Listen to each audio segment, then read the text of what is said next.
In this episode, AC/DC, Motown Chartbusters, and a Blackmore's night reveal.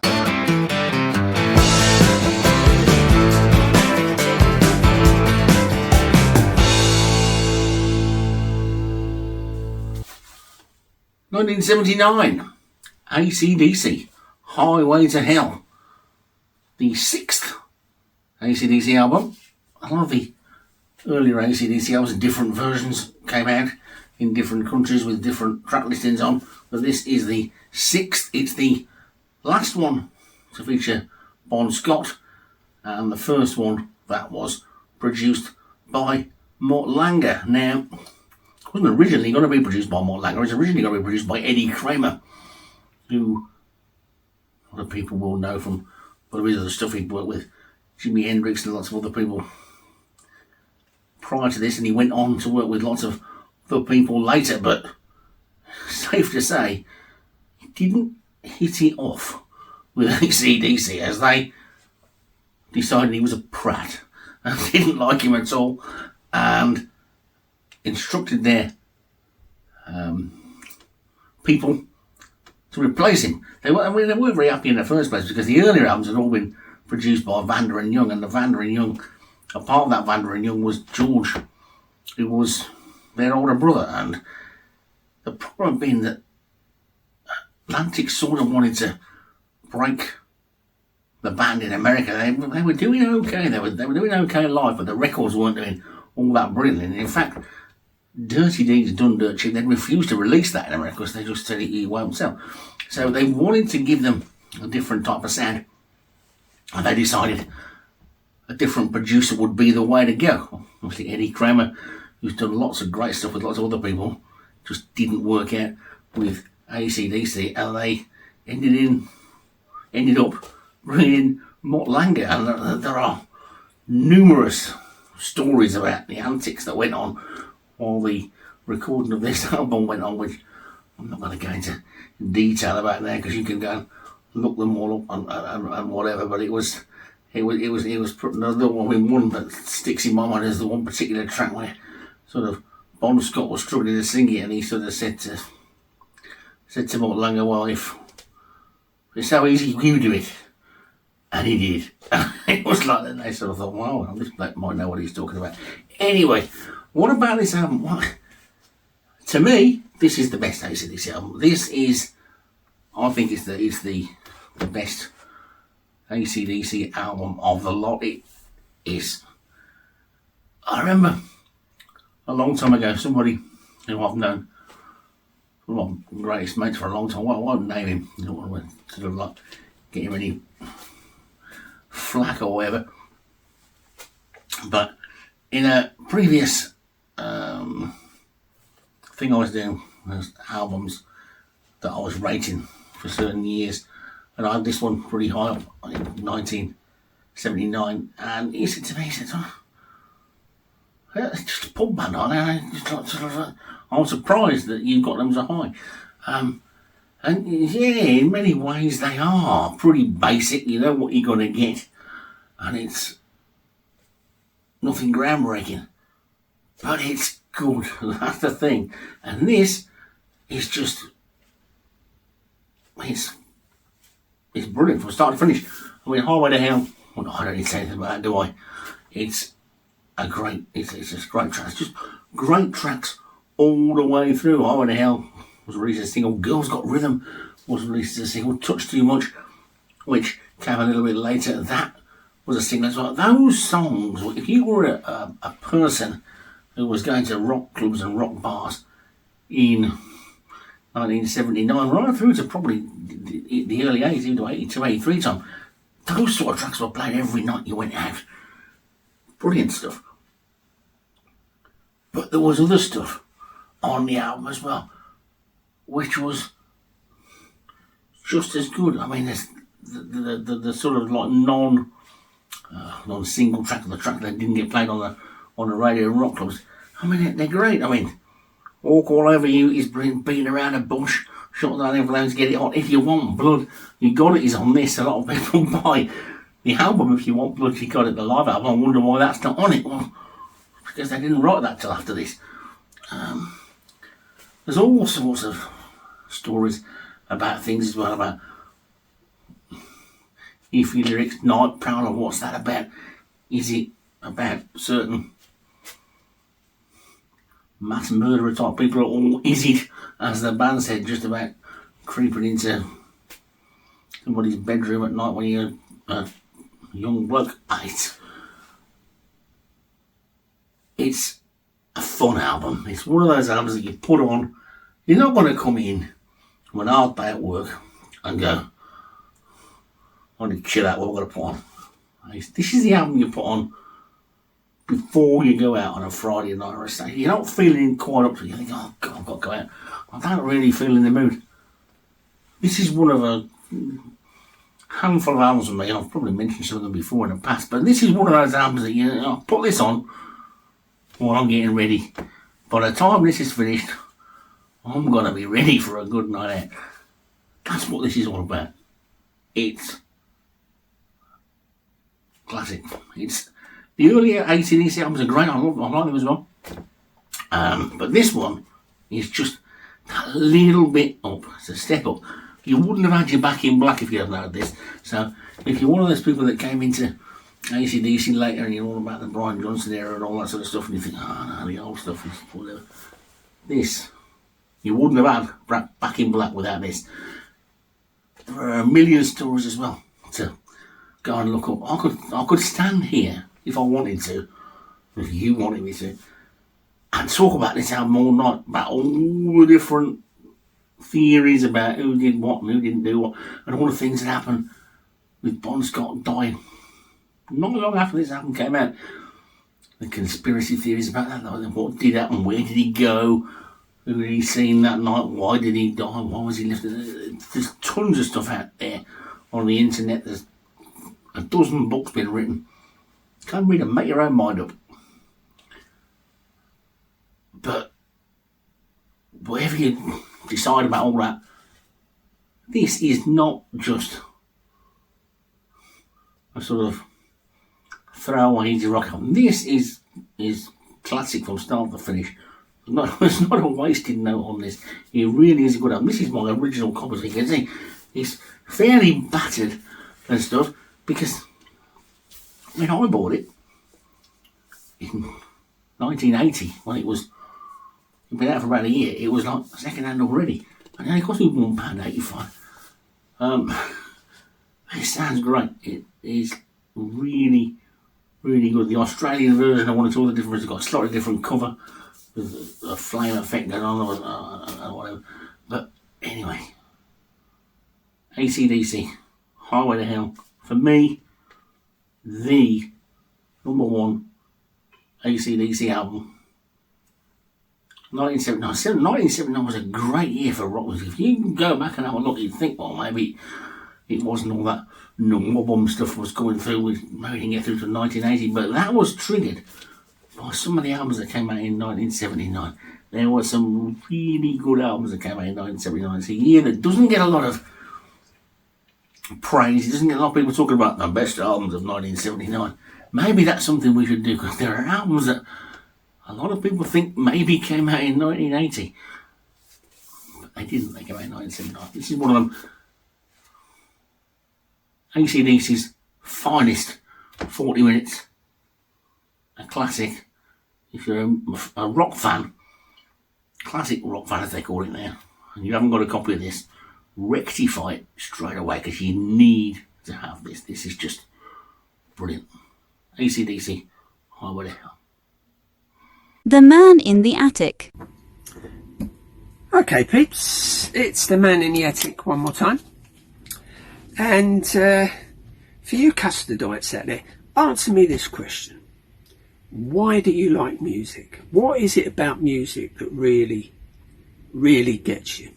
Is it, it's for me, it's the way it can make you feel, the way it can lift your spirits, lift your soul, put you in a good mood, lift you out of the doldrums when you're feeling a bit crap. And that's why I think we all love it so much. You know, I mean, I've been a vinyl music addict since I was in my very early teens and just before, probably about 11 or so I was when I really started to collect records. And my very first single was a Motown single, The Temptations and Ball of Confusion. And Motown, well, what can we say about Motown? Other than that they produce probably some of the all-time best pop, soul masterpieces ever. And the album that I'm going to share with you now is this one, Motown Chartbusters Volume 3. Now, I bought this. I can't recall whether this is my original copy or not. It may be, it may be not. But I bought this back in the 70s on from Freeman's catalogue. Remember them? Freeman's catalogues. And this album came out, when? Let's have a look. I would say probably around 1970. Well, no, actually, 68, 69, most of the tracks. And what can you say about this album? What can I say in its favour? Well, it's 16 tracks, and it's probably 40 minutes, a little bit longer as an album. And I would say it is 40 to 45 minutes of absolutely pure musical joy. For me, it's one of those albums that I would keep, again, in my famous if you could only keep 20 albums. I think this would have to be in there. It is so chock full of classics. I will read you the track list, and yeah, you're going to say, wow, you know, they are so good. I Heard It Through the Grapevine from Marvin Gaye. I'm Gonna Make You Love Me by Diana Ross and the Supremes and the Temptations. My Cherie Amour by Stevie Wonder. This Old Heart of Mine by the Isley Brothers. One of my very favourite Motown songs, number 5 and side 1, I'll Pick a Rose for My Rose by Marv Johnson. And then we've got No Matter What Sign You Are by Diana Ross and the Supremes. I'm in a Different World by the Four Tops. Dancing in the Street, oh yes, by Martha Reeves and the Vandellas. And then For Once in My Life, Stevie Wonder opens side 2, and then track 2 of side 2, You're All I Need to Get By Marvin Gaye and Tammy Terrell. Track 3 of side 2, Get Ready by the Temptations. Track 4, side 2, Stopper on Sight, Marvin Gaye, Edwin Starr. Number 5, Love Child, quite a controversial song of its time, by the Diana Ross and Supremes. And then the Isley Brothers again with Behind a Painted Smile. Brilliant.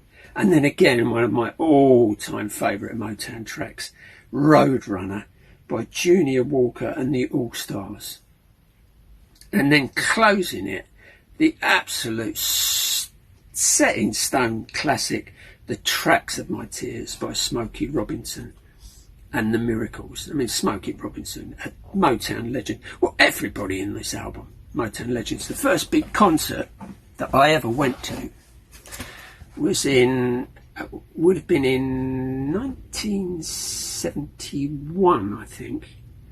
And that was at Hammersmith Odeon, and it was the Temptations. And man alive, it was so good. I still have my ticket somewhere, worse for wear, but it cost me the princely sum of 75 pence.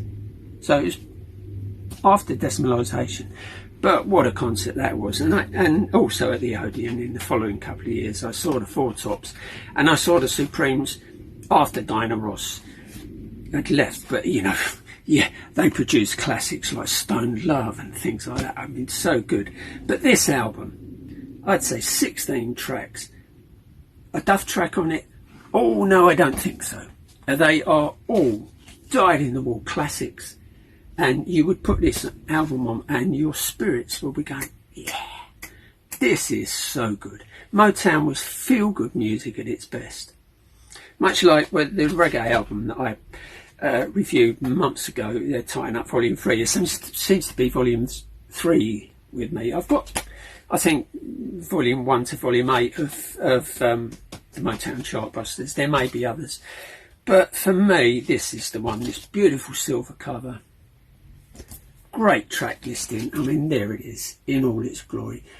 Brilliant album, brilliant. And I think the best of the compilations that Motown have ever put out, and there are hundreds. But yeah, if someone said to me, show me an album that says, it shows me why you like music so much, you couldn't do better than this, I think. Motown Chartbusters Volume 3. Let's get down to it, boys and girls. Now, just a little bit of a bonus at the end of this episode. We're talking about doing unboxings and things. Now, we actually covered this album quite a few episodes ago now, and it's got a 25-year remaster out now. I got a copy of this week, and it's such a nice package. I thought I needed to show it you. Now, it's Blackmore's Night, Shadow of the Moon, 25 years anniversary edition. Now, I'm going to bring this close to the camera. Now, here's the front cover. Now, you might look at that and you might say, well, yeah, that's okay. There's nothing special about that.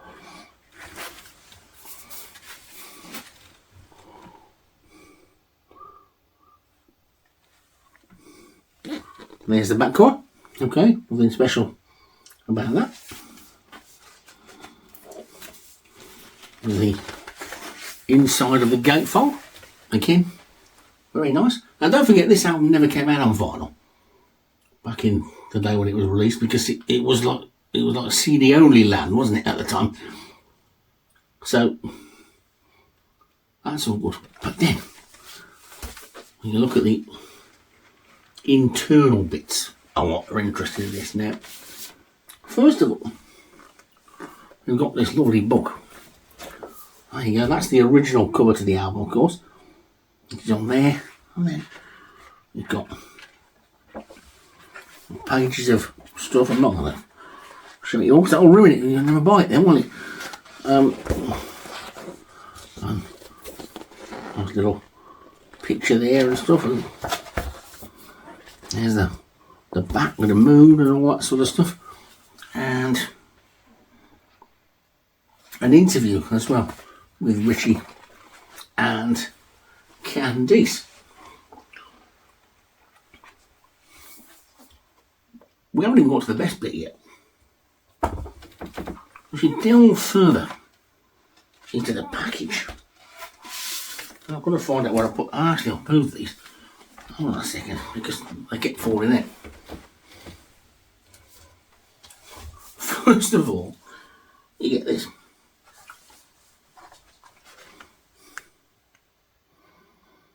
Shadow of the Moon DVD. You can see there's all sorts of nice bits and pieces on there. You also get this, which is nice as well. The 7-inch single. I can't remember the last time I got a 7-inch single, but there you go. That comes as part of it as well, and that's got a new version of Shadow of the Moon and Spirit of the Sea on it, on a ordinary black vinyl 7-inch single. Now, as far as the actual album is concerned, it's available on your standard black vinyl. It's also readily available on clear vinyl, but it's not so readily available like this, and this is quite hard to track down. And if you do, you can see how wonderful it is. I mean, look at that. I mean, that is just a really nice, isn't it? Black and goldy coloured swirl. It sort of goes with the cover, and it's lovely. I mean, it's just one of those things. I know a lot of people, I'm not going to name names, but they know who they are, will go, black vinyl's best. I know all that coloured vinyl rubbish, but Do you know, I mean, that just looks so nice. And when that's going round on the turntable, it's got to look great. And yeah, I've still got the CD. I've still got the Japanese CD because I got the.